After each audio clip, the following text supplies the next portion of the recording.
China একটা বাঁধ নির্মাণ করেছে, কৃত্রিম বাঁধ। ওর দেশে একটা কৃত্রিম বাঁধ নির্মাণ করেছে। এটা এত শক্তিশালী বাঁধ, ওখানে এত রড সিমেন্ট আর এই ম্যাটেরিয়ালস ইউজ করা হয়েছে, যেটা এই পাকিস্তান, তারপর ইন্দোনেশিয়া, বাংলাদেশ, এই যে দেশগুলো আছে, এই পুরো দেশটাকে, এই পুরো দেশের একটা বড় অংশকে এই কংক্রিটের নিচে ঢেকে ফেলা সম্ভব। এত বেশি কংক্রিট এখানে ইউজ করা হয়েছে, চায়না ইউজ করেছে, ওরা ইউজ করেছে। এবং বিশাল একটা পানির ফ্লো তারা সৃষ্টি করেছে, কৃত্রিম, এটা কিন্তু ম্যানমেড। তো আমি গতকাল রিসার্চ করতে গিয়ে দেখলাম যে তারা বলছে এই বাঁধটা নির্মাণ করার কারণে পৃথিবীর আহ্নিক গতির মধ্যে একটা পরিবর্তন চলে আসছে। মানুষের হাতের কামাই দেখেন। আর এখানে কিন্তু দাজ্জালের হাদিস এটাও বলা হচ্ছে যে পৃথিবীর প্রথম দিনটা, দাজ্জালের প্রথম দিনটা হবে 1 বছরের সমান লম্বা। কে জানে, হয়তোবা এমন কিছু হবে মহাবিশ্বে যে পৃথিবীর আহ্নিক গতিটার মধ্যে কোনো পরিবর্তন হবে, ঘূর্ণনে কোনো পরিবর্তন দেখা দিবে, হয়তোবা, আল্লাহ ভালো জানে। তা আমি বিশ্বাস করি এটা হবে, কিন্তু আমি বলি না কারণে যে মানুষ বলবে যে আপনি এত স্পেসিফিকলি কেমন করে বলতে পারেন। তা আমার বিশ্বাস যেরকম কিছু একটা হবে, মহাবিশ্বে এমন কিছু একটা হবে যাতে এই পৃথিবীর গতির মধ্যে একটা পরিবর্তন আসবে। না হলে দাজ্জালের একদিন কেমন করে 1 বছরের সমান হতে পারে?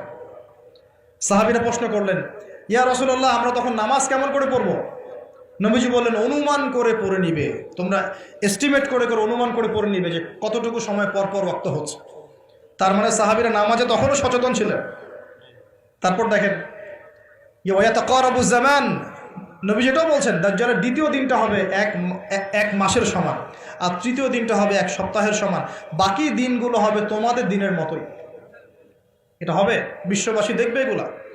বিশ্বের সামনে ভয়ঙ্কর কিছু ঘটনা ঘটা এখনো বাকি আছে। বিশ্বটা এমন থাকবে না, এখন যা দেখছেন সব এমন থাকবে না।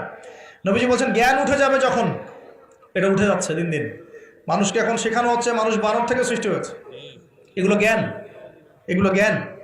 ইসলামের জাজল্যমান ইতিহাসগুলোকে মানুষ ভুলে যাচ্ছে, এগুলো জ্ঞান। মানুষকে শেখানো হচ্ছে সমকামিতা ভালো জিনিস, এগুলো জ্ঞান। সমকামিতা ভালো জিনিস, এটা ব্যক্তি স্বাধীনতা। শেখানো হচ্ছে মানুষকে যে পর্দা, এগুলো কুসংস্কার। পর্দা কি? কুসংস্কার, এগুলো জ্ঞান। জ্ঞান কাকে বলে? ওয়ুকবাদুল ইলম, মানে জ্ঞান উঠে যাচ্ছে, কবজ করে নেওয়া হচ্ছে। আর দেখেন আরেকটা হাদিস আসছে, আল্লাহ পাক কিন্তু কোরআন হাদিসকে তুলে নেবেন না। একটা হাদিস আসছে, আল্লাহ পাক কোরআন হাদিসকে তুলে নেবেন না, কিন্তু আলেমদের মৃত্যু হবে বেশি বেশি। আলেমদের জান কবজ করার মধ্য দিয়ে আল্লাহ পাক জ্ঞান উঠিয়ে নেবেন। একটু দেখেন না কয়জন আলেম আছে মাঠে, দেখেন তো কয়জন আলেম। আলেম তো অনেকেই আছে আলহামদুলিল্লাহ, কিন্তু বরেণ্য ওলামা যাদের কথা হাজার লক্ষ কোটি মানুষ শোনে, এমন আলেম কয়জন আছে দেখেন। আস্তে আস্তে প্রবীণ আলেমরা সব চলে যাচ্ছে। আর যে প্রজন্ম আমরা তৈরি করছি, এই প্রজন্মের কতজন এলম অর্জন করে ওই চ্যালেঞ্জ বুকে নিয়ে জাতিকে সংস্কারের জন্য নেমেছে দেখেন একটু। আমাদের উপর দুনিয়া পেয়ে বসেছে। আমাদের চিন্তা হচ্ছে মসজিদে ইমামতি নিয়ে, একটা তারাবি পড়াবো, ইমামতি করবো, একটা মাদ্রাসার মুহতামিম হবো। এতটুকুই আমার চিন্তা স্বপ্ন কেন? স্বপ্ন থাকতে হবে যে আমি আমার জ্ঞান দিয়ে উম্মাকে পরিবর্তন করবো ইনশাআল্লাহ, এবং আল্লাহর জমিনে আল্লাহর দিন প্রতিষ্ঠা করে ছাড়বো ইনশাআল্লাহ। তার এরকম চ্যালেঞ্জ নেওয়ার মানসিকতা আছে কয়জনের, খেয়াল করে দেখেন। আর হিউজ এই যুব সমাজ যারা জেনারেল লাইনে পড়ছে, তাদের মধ্যে কয়জন আলেম হচ্ছে একটু চিন্তা করেন।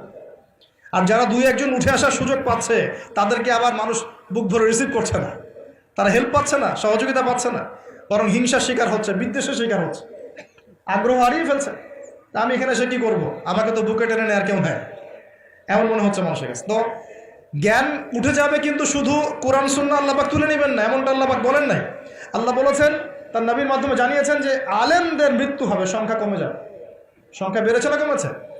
তা আল্লাহ পাক আমাদেরকে বোঝার তৌফিক দান করুন। আমরা এখন আলেম হই নাই, যে শব্দগুলো আমাদের সামনে ইউজ করা হয়, কসম আল্লাহর, এগুলোর সাথে আমাদের কোনো সম্পর্ক নেই। এখন আমরা শুধু তালেবে ইলম আছি। আর আমি দোয়া করি আমি তালেবে ইলম অবস্থায় থাকতে চাই, কারণ জ্ঞানের কোনো শেষ নাই। দোলনা থেকে কবর, জ্ঞান অর্জন করতেই থাকতে হবে। নবী মুসা আলাইহিস সালাম পর্যন্ত জ্ঞান অর্জন করতে গিয়েছেন খিজরের কাছে আলাইহিস সালাম, জান নাই? নবী মুসা আলাইহিস সালাম বলছিলেন আমি সবচেয়ে জ্ঞানী মানুষ। আল্লাহ পাক বলছেন না, তুমি সবচেয়ে জ্ঞানী মানুষ না, ওই যে আমার বান্দা খিজর, ও জ্ঞানী মানুষ। তখন তিনি বলছেন আমি তার সাথে দেখা করতে চাই, জ্ঞান শিখতে চাই। হাল আত্তাবিউকা আলা আন তুআল্লিমানি মিম্মা উল্লিমতা রুশদা, তিনি গিয়ে বলছেন আমাকে কি আপনার সাথে রাখবেন? আল্লাহ পাক আপনাকে যা শিখিয়েছেন তার থেকে কিছু শেখাবেন? কে বলছে? নবী মুসা আলাইহিস সালাম।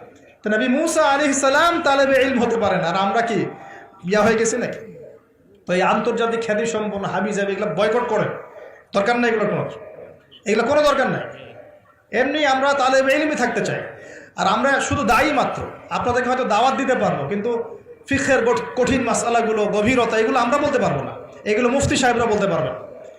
তো বরেণ্য ওলামায়ে কেরামদের সংখ্যা কিন্তু কমছে। আমরা দোয়া করি আল্লাহ পাক সমস্ত মজলুম ওলামায়ে কেরামকে মুক্তিদানের ব্যবস্থা করুন এবং আল্লাহ পাক বাংলার জমিনে আলেমদেরকে দিয়ে ভরিয়ে দিন ইনশাআল্লাহ। আর জাহেলদেরকে আল্লাহ পাক আলেমের জায়গায় আনা থেকে আমাদেরকে হেফাজত করুন বলি। আর আমাদের সবাইকে এই ট্রল পাগল হলে চলবে না, ইস্যু পাগল হলে চলবে না, সমালোচনা সংস্কৃতি লালন করা যাবে। আপনি মানুষ তৈরি করেন, মানুষ তৈরি করা অনেক কঠিন, নামিয়ে দেওয়া সহজ। আমরা এই জায়গায় আসতে অনেক কষ্ট করতে হয়েছে, কিন্তু নামানো কিন্তু খুব সহজ। একটা ইস্যু দিয়ে নামাতে পারে না, একটা ইস্যু সৃষ্টি করে নামাতে পারে। এই জায়গায় আসতে কিন্তু অনেক কষ্ট করতে হয়। অতএব আল্লাহর দ্বীনের সাথে গাদ্দারি করলে আল্লাহ পাক ছাড়বেন না, কিন্তু এটা মাথায় রাখবেন। আল্লাহ পাক আমাদের সবাইকে বোঝার তৌফিক দান করুন। নবীজি বলছেন কখন এই ভূমিকম্পগুলো আসবে, সিরিজ ভূমিকম্পগুলো কখন আসবে? যখন জ্ঞান উঠে যাবে এবং জালজালা বাড়বে, ইয়াতাকারাবু জামান, জামানা কাছাকাছি চলে আসবে। আরও বলছেন নবীজি যে তোমাদের মাল সম্পদ বৃদ্ধি পাবে, ফায়াফিদু, এবং মাল সম্পদ উপচে পড়বে তোমাদের। একদিন দিন দিন দেখছেন না যে যার স্যান্ডেল কেনার টাকা ছিল না, সে এখন উঁচু উঁচু বিল্ডিং তৈরি করতেছে, দেখেন না? এটাই তো নবী সাল্লাল্লাহু আলাইহি ওয়াসাল্লাম হাদিস জিবরিলে কি বলেছেন? ওয়ান তারাল হুফাতাল উরাতাল আলাতা রিয়া আশ-শাইয়া তাতাওয়ালুনা ফিল বুনিয়ান। নবীজি বলছেন কিয়ামতের অন্যতম নিদর্শন হচ্ছে সমাজের নগ্ন পদের খালি গায়ের রাখাল শ্রেণীর মানুষ উঁচু উঁচু বিল্ডিং নির্মাণের প্রতিযোগিতা করবে। এমনটা হচ্ছে না? সম্পদ বাড়ছে মানুষের, এটাও একটা কিয়ামতের সাইন। নবীজি আরও বলছেন ওয়াজাহরাতিল কায়নাত ওয়াল মুগান্নিয়াত, এবং বেশি বেশি বাদ্যযন্ত্র এবং নায়িকা নর্তকী, এগুলোর সংখ্যা বাড়তে থাকে। বাড়ছে না এগুলো বাড়ছে।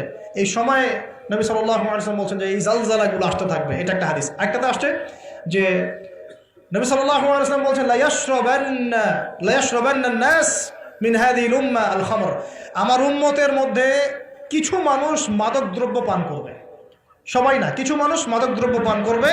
ওয়া ইউসাম্মুনাহা বিগাইরি ইসমিহা, এবং সেই মাদকের নাম তারা পরিবর্তন করে খাবে। খাচ্ছে না মানুষ এখন? মদকে মদ বলছে না,